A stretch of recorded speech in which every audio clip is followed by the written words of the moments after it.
Vamos lá, o último bloco da nossa primeira aula. Vamos lá. Então, continuando aqui. Leia para nós, querido Gil. Roizuki.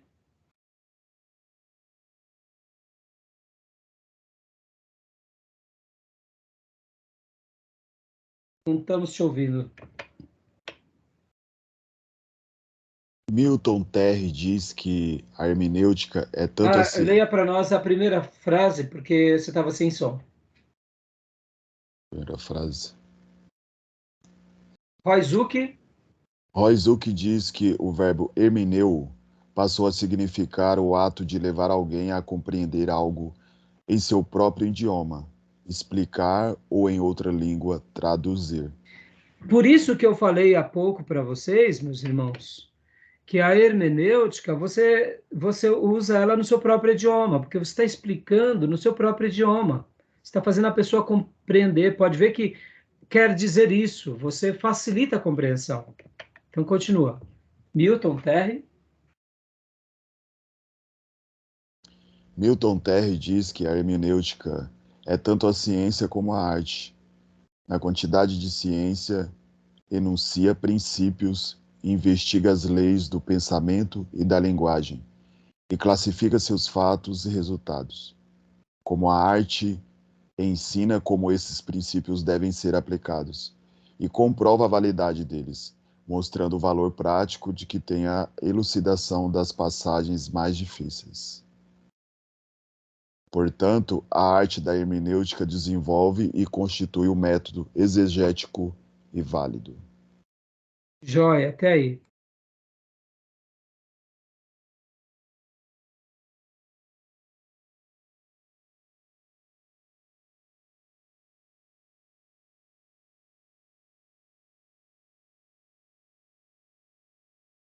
Então, olha só que interessante, irmãos.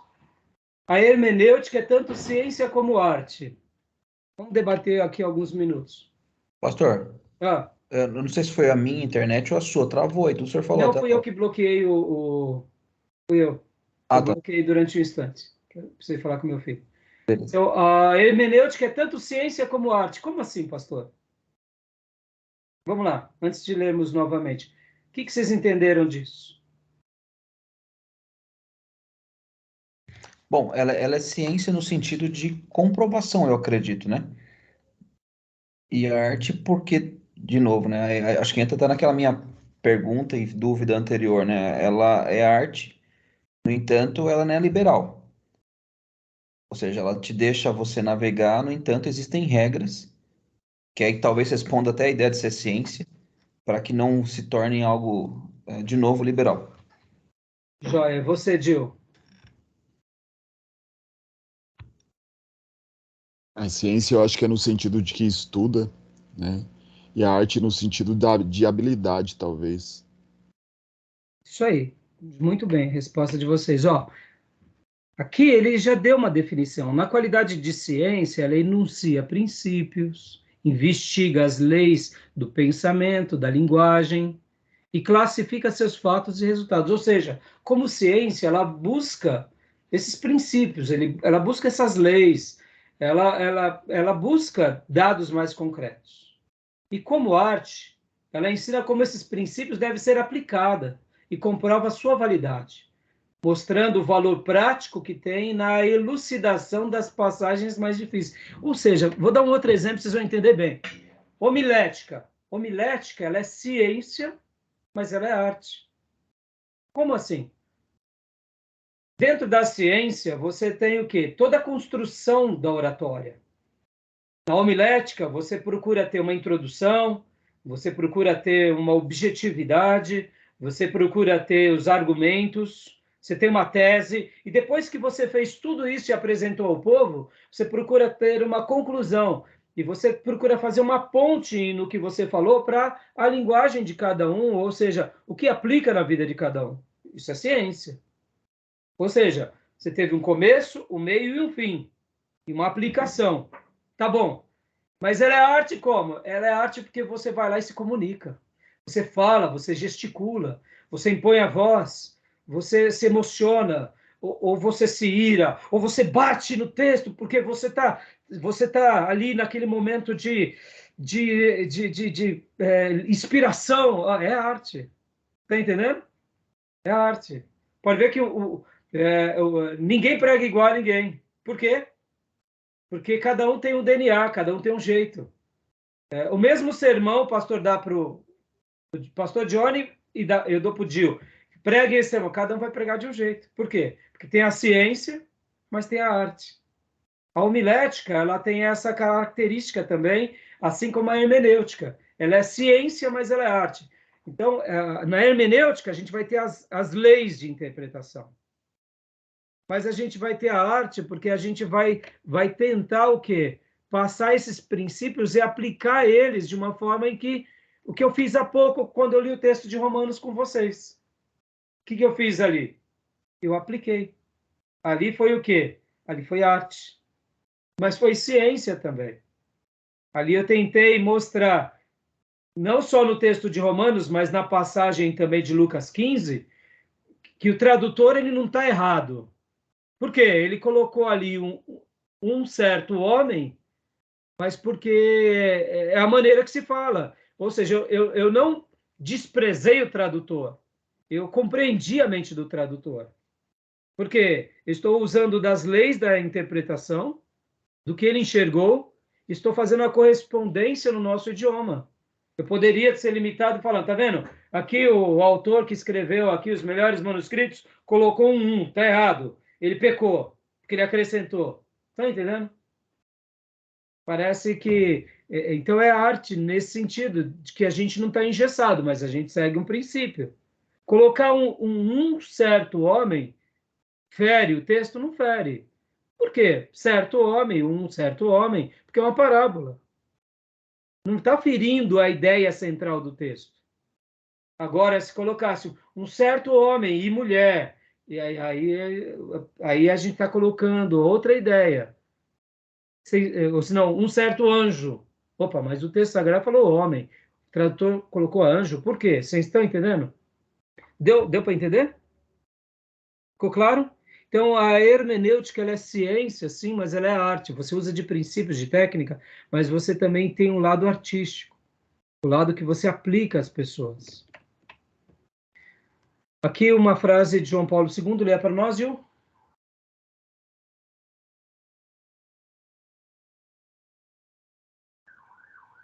Não está dando para te ouvir, Gil. João Paulo II disse que é uma tarefa da Igreja, pois ela consiste em estudar e explicar a Santa Escritura de maneira a colocar todas as riquezas à disposição dos pastores e dos fiéis. Ou seja, ele está falando que a hermenêutica, a Igreja tem que fazer isso, que é uma tarefa da Igreja, que tem que explicar a Santa Escritura de maneira a colocar todas as riquezas à disposição, tanto dos pastores quanto dos fiéis. Ó, seria tão bom, né, se de fato a Igreja fizesse isso, a Igreja Católica, não? Agora, fica a crítica aqui. Fica a crítica. E as igrejas evangélicas têm feito isso? Entendeu, irmãos? É uma coisa que a gente tem que pensar. Antes de falar deles, né, a gente tem que olhar para o nosso umbigo e ver como que estão as nossas igrejas, tá bom? Vamos lá, o objeto da hermenêutica. Leia para nós, pastor Johnny. Para que serve a hermenêutica? As escrituras são escritos históricos, mas de caráter sobrenatural, composto por dupla autoria, onde Deus, o supremo autor divino, e os homens, esses autores humanos, fundiram-se na sua escrita sacra. Ou seja, né?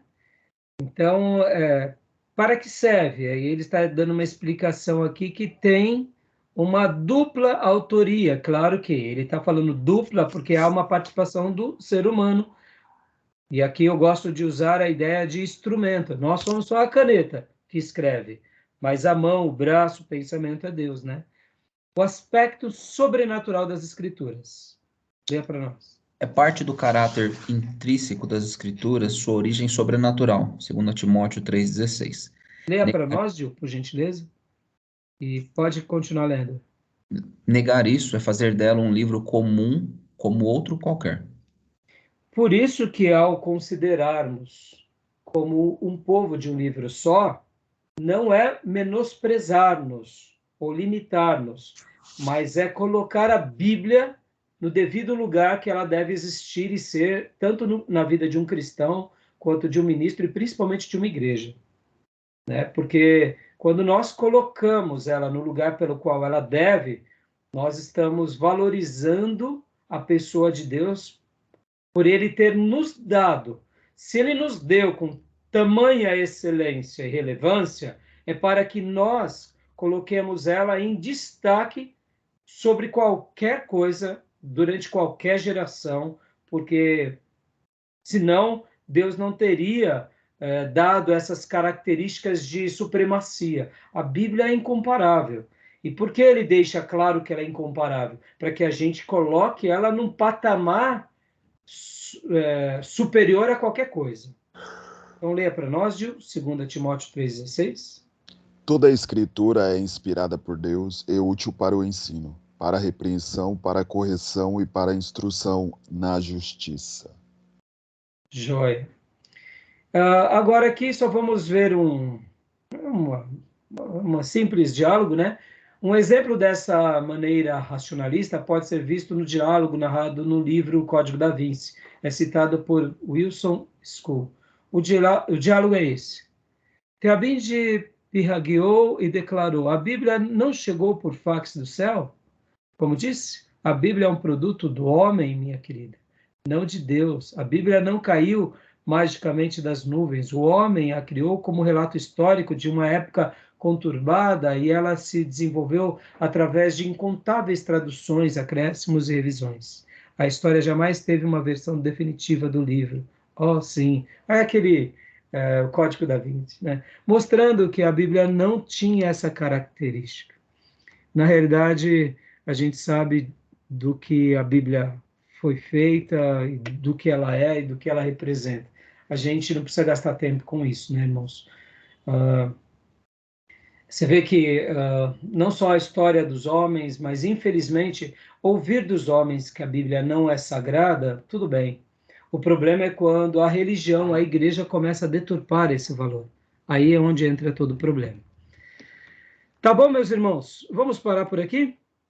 Hoje Tá bom. Tá bom? A gente vai parar aqui no nosso slide nesse ponto. Ó. O objeto da hermenêutica, a autoridade das escrituras. Tá bom? A gente vai parar aqui e a gente continua a partir daqui. E eu já peço para os irmãos estarem lendo o nosso livro-texto e mergulhando nele. Mergulhando porque ele vai ser uma delícia. E semana que vem eu já vou começar a fazer algumas perguntas sobre ele, porque ele é maravilhoso. Pastor, o senhor está colocando ele no mesmo pé de igualdade da Bíblia? Jamais. Pelo amor de Deus. Ó, irmãos, esse livro-texto ele é especial, tá? Mas deixa eu dizer uma coisa aqui. Se a gente pegar esse livro, tá? E jogar ele fora, a gente vive. Tá bom? Tudo bem? Se nós pegarmos os nossos 2 livros-textos, que são maravilhosos, ó, eu acabo de falar que eles são magníficos, e a gente jogar o livro no lixo, a gente vive sem eles. Porque o que a gente não pode é ficar sem as escrituras. Se eu pegar aqui a obra de Roy Zuck, que é maravilhosa, e a obra de Osborne, que também é maravilhosa, e uma das mais lindas sobre o tema, e jogarmos fora, a gente vive. O que a gente não vai viver é se a gente jogar esse livro fora. Está entendendo o que eu quero dizer? O apóstolo Paulo não tinha a obra de Nelson, de Lund, Agostinho de Hipona não tinha a obra de Luiz Berkoff, Calvino não tinha a obra de Zollhoek e nem de Osborne, nem Lutero. E por que eles conseguiram fazer uma obra tão especial? Porque eles amavam esse livro. Então, quando a gente estuda as técnicas da hermenêutica a partir dessas obras, é somente para aprender a ler esse livro. Mas eu posso, com a minha dedicação e com a sua, mergulhar nesse livro e extrair princípios. A gente talvez gaste 1, 2, 5 anos. Estão entendendo, irmãos? Estão entendendo? Sim. Eu posso aprender com o exemplo dos outros. Eu posso aprender pela minha experiência própria. Isso é sábio, não é verdade? Mas é mais sábio quando eu aprendo com a experiência de outros. Concorda comigo? Para que eu vou gastar 5 anos, 10 anos, aprendendo a fazer uma interpretação, se eu tenho pessoas que se especializaram na sua vida e que a gente nota que os princípios dele não ferem as escrituras? Então é isso que a gente vai fazer. Aprender algo com a experiência própria é sábio. Aprender algo com a experiência dos outros, que também nos elevam, é mais sábio ainda. E é por isso que nós precisamos de mentores, é por isso que a gente precisa de líderes, é por isso que a gente precisa de quem? De pessoas que nos instruam. Então, a nossa proposta aqui não é outra senão o quê? De estar aprendendo com quem já nadou e já aprendeu muito e já mergulhou muito. Então, quando eu sou enfático de dizer isso, eu sou enfático porque, irmãos, a gente não pode também colocar esses livros sobre a Bíblia. Vocês estão entendendo? Porque eles são seres humanos piedosos que estão aprendendo com as escrituras, mas são seres humanos. E é isso que é fazer teologia, é aprender com quem aprendeu, mas é sempre colocar ela onde? No lugar que ela tem que estar, como livro sagrado de Deus. Tá bom, meus irmãos? Beleza? Boa leitura. Que Deus nos ajude nessa caminhada. Reguem de oração, porque eu não tenho dúvida que vocês vão ficar apaixonados cada dia mais pela palavra de Deus, e isso vai ser o que vai dar a cada um de nós um ministério frutífero e realizado para a glória de Deus. Tá bom? Amém. Mais alguma dúvida? Agora lendo o livro, né? Vai surgir várias. Ótimo, então tá bom. Então, meus irmãos, até semana que vem, que Deus abençoe. Deixa eu fechar a gravação aqui, dar mais um recadinho para vocês.